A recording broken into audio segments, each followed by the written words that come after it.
This Thursday we got 5 games and 3 of them go to overtime. Let's see how that pans out. My name is Andreas Sachenko and you're watching Daily KHL Update. We travel to Beijing, China first, where Lone Red Star faced St Petersburg for the second consecutive day. The Dragons won 2-1 on Wednesday.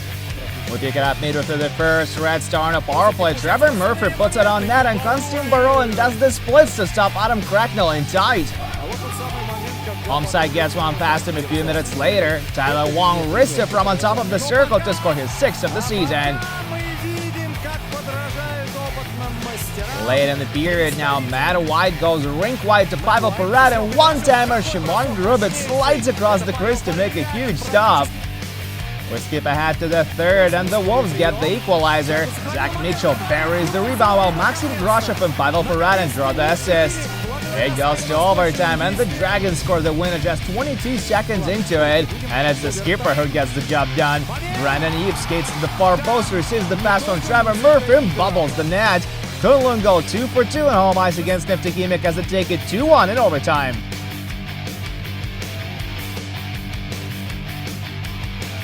It's getting caught in Magnitogorsk as we'll land here for a matchup between Metalurg and Admiral. The Bears haven't won at this rink for over 4 years now, but they did win 4 of the past 5.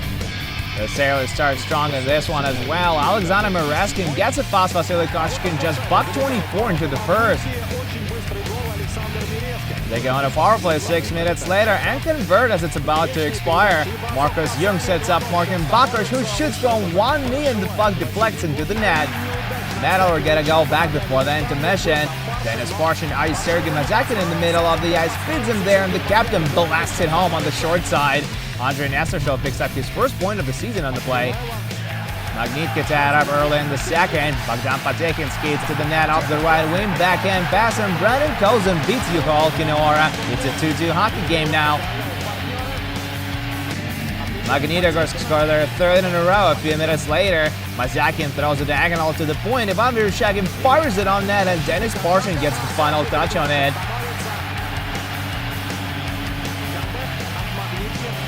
Third period now, Admiral on a power play. Kirill Dyakov makes an excellent stretch pass. Konstantin Glashev burns past his defenseman and scores his 6th of the year.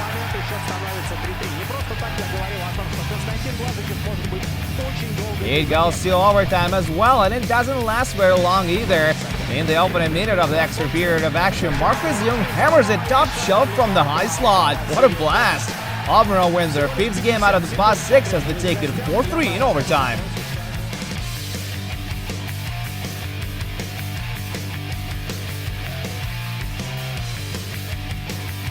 We're off to Yaroslavl now, where Lokomotiv face Sochi. Both teams have struggled lately and won just once in their past 5 outings each. The Leopards managed to sneak one past Ila Konovalov early in the game, but it's waved off after video review. Goaltender interference is the call. The fans have to wait for a while to see a goal that counts, but it's worth it. Artur Kayumov sends it home from the hash marks for his 3rd of the season early in the 3rd period. Dennis Alexeyev and Yakov Nakodel with the assists. Late in regulation now, Denis Masalov spins behind the net, backhand pass to Morgan Ellis in front to Yulia Kukunov, who shoots, but Konovalov makes himself look big. Konovalov gets his 2nd shutout of the season as Kayumov's goal proves to be the game winner. 1-0 Lokomotiv is the final.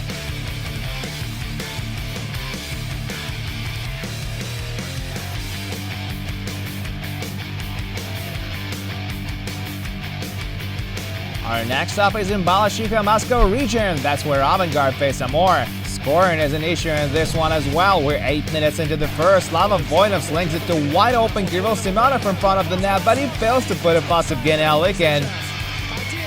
With just a few minutes before the intermission, Simonov drives to the net with a nice move, and Amur can't stop him only by taking a penalty.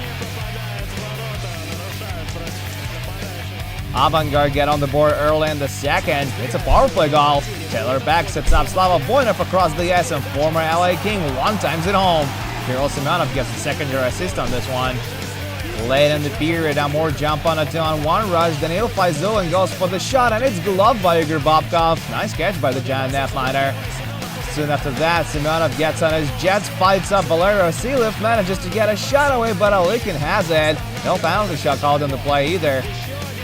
Avantgarde almost doubled their lead midway through the third, but Taylor back rings it off the post with a shot from the circle. But one goal is all they need. Igor Bobkov gets the shutout as Avantgarde win 1-0 at home ice.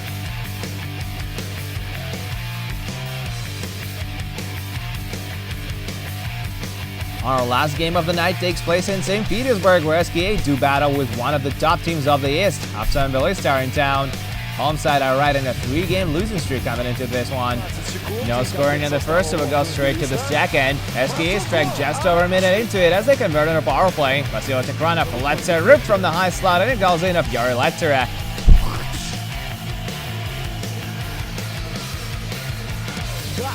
Late in the period now, Dan Saxon has the puck in the defensive zone. Whoops, it's stolen by Maxim Karpov, but Jakub Kovrš comes to the rescue.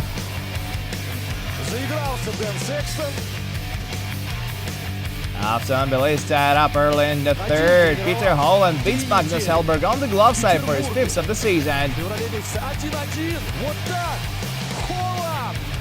SKA score late in regulation, but it doesn't count. Maxim Karpov's stick is a tad too high as it bangs it in on the rebound, so they wave it off. But St. Petersburg still get the W in this one. Sergei Plotnikov wrists it from mid-range and Artem Zub buries the rebound. Game over. SKA snap their 3-game skid and take it 2-1 in overtime.